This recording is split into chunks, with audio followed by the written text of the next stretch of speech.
বন্ধুরা আসসালামু আলাইকুম। বন্ধুরা আজ আমি আপনাদের তৈরি করে দেখাবো লাউ দিয়ে ডাল রান্না। কিভাবে আমরা লাউ দিয়ে ডাল রান্না করি। আজ এত গরম পড়েছে যে মাছ তরকারি কিছুই ভালো লাগতেছে না, মনে হচ্ছে একটু ডাল রান্না করি। তা ভাবতেছি যে ডাল রান্না করবো, কী দিয়ে রান্না করব। তা হঠাৎ করে আমার স্বামী বললো যে আজ তুমি লাউ দিয়ে ডাল রান্না করো। তো আমার মনে হলো যে ঠিকই বলছে, লাউ দিয়ে ডাল রান্না করলে অনেকটা ভালো লাগে এবং অনেকটা মজার হয়। এত গরমে কী দিয়ে ভাত খাবো, কোনো কিছুই ভালো লাগতেছে না। তো ডাল রান্না করবো, তো লাউ ঘরে আছে, ডাল ঘরে আছে, যেহেতু বেশি সময় লাগবে না এবং বেশি উপকরণ লাগবে না, অল্প সময় এবং অল্প উপকরণে এটা লাউ দিয়ে ডালটা রান্না করা যায়। তাই আমি আমার হাজব্যান্ডের কথা মতো লাউ দিয়ে ডাল রান্না করে নিলাম। দেখেন বন্ধুরা কত সুন্দর লাউ ডাল হয়েছে, দেখতেও যেরকম, কালারটা কত সুন্দর এসেছে, খেতেও সেরকম এবং অপূর্ব একটা ঘ্রাণ বেরোয়েছে। বন্ধুরা তাহলে কীভাবে আমরা লাউ দিয়ে ডাল রান্না করবো, চলেন আমরা সেইগুলোই দেখি। আমরা লাউ দিয়ে ডাল রান্না করি। বন্ধুরা আমি লাউ ডাল তৈরি করার জন্য আমি এই সাইজে কুচি করে কিছু লাউ কেটে নিয়েছি এবং ডাউল নিয়েছি, আমি মুসুরির ডাল নিয়েছি। এখন আমি ডালগুলো ধুয়ে সেদ্ধ করে নেব। আমি কড়াইতে ডাল ধুয়ে দিয়ে দিয়েছি, পানিতে বসিয়ে দিয়েছি, এখন আমি ডাল সেদ্ধ করে নেব। এই দেখেন বন্ধুরা ডালগুলো আমার কত সুন্দর সেদ্ধ হয়ে গেছে এবং আমি একটা চামচ দিয়ে ডালগুলো গুটে নিয়েছি। এখন আমি দিয়ে দিব পানি। যেহেতু ডাল সেদ্ধ হয়ে গেছে, আমার এখন লাউ সেদ্ধ করার জন্য এই ডালের ভিতরে পানি দিতে হবে।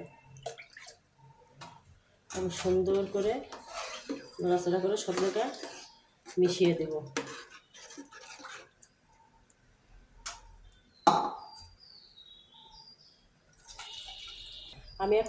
আমি যে লাউগুলো কুচি কুচি করে কেটে নিয়েছিলাম সেগুলো দিয়ে দেবো। বন্ধুরা আমি লাউগুলো কুচি কুচি করে কেটে নিয়েছি, আপনারা চাইলে লাউ লম্বা লম্বা করে গোল গোল করে এবং বড় বড় ফাইল করে কেটে নিতে পারেন। আমার কাছে মনে হয়েছে ডাল দিয়ে লাউ এভাবে রান্না করলে খুব স্বাদ লাগে এবং খুব মজা হয়। এখন আমি এক এক করে দিয়ে দেবো মশলা। আমি দিয়ে দিব 3 চামচ পরিমাণ আদা রসুন এবং পেঁয়াজের পেস্ট, দিয়ে দিব কাঁচামরিচ। আমি এখানে 5টা কাঁচামরিচ ফাইল করে রেখেছি। আপনারা আপনাদের ঝালের উপর নির্ভর করে দেবেন, যে যত বেশি ঝাল খাবেন তবে ডাউলে ঝাল একটু বেশি দেওয়াই উচিত। আমি যেটা ঝাল দিয়েছি সেটা পরিমাণ মতো দিয়েছি। দিয়ে দিব 1 চামচ পরিমাণ হলুদের গুঁড়া, দিয়ে দিব 1 চামচ পরিমাণ ধনের গুঁড়া, দিয়ে দেবো 1 চামচ পরিমাণ জিরের গুঁড়া, দিয়ে দিব স্বাদ মতো লবণ,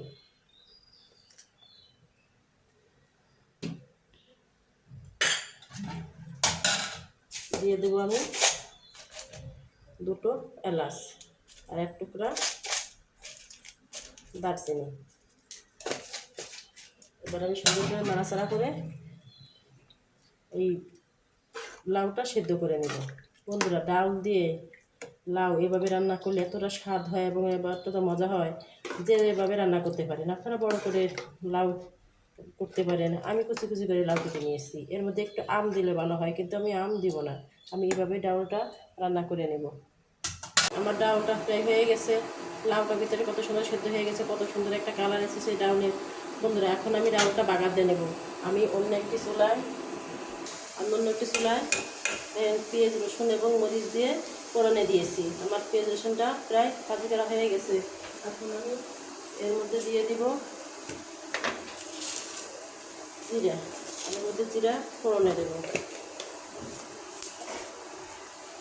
আমার জিরা ভাজি হয়ে গেছে, এখন আমি এগুলো ডাউলের মধ্যে ঢেলে দিব। ডাউলের মধ্যে এগুলো ঢেলে দেবো, ঢেলে দিয়ে নাড়াচাড়া করে নেব। দেখুন বন্ধুরা ফোড়নে দেওয়ার পর কত সুন্দর একটা কালার এসেছে এবং দেখতে কত সুন্দর লাগতেছে এবং খুব সুন্দর একটা ঘ্রাণ বের হয়েছে। বন্ধুরা আমার ডালটা রেডি, এখন আমি ডালটা নামিয়ে নেব। বন্ধুরা আপনারা যদি এভাবে এই গরমের সময় লাউ দিয়ে ডাল রান্না করে খান তাহলে অবশ্যই আপনাদের ভালো লাগবে, আপনাদের মুখে খুব রুচি আসবে এবং মুখ মনে হবে যে আমরা প্রতিদিন এইভাবে ডাল রান্না করে খাই, হাত চেটে ফুটে খেতে মন যাবে। দেখেন বন্ধুরা আমার ডালটা কত সুন্দর হয়েছে এবং কত সুন্দর লাগতেছে, কত সুন্দর ঘ্রাণ বেরিয়েছে। এখন আমি ডালটা নামিয়ে নেব। বন্ধুরা দেখেন আমি ডালটা নামিয়ে নিয়েছি। এখন যখন ডালটা আমি নামিয়ে নিয়েছি, এখন আমি ডালটা নামানোর পর উপর দিয়ে গরম মশলার গুঁড়া ছড়িয়ে দেব। আমি ছড়িয়ে দিচ্ছি গরম মশলার গুঁড়া। দেখেন কত সুন্দর দেখতে দেখা যাচ্ছে।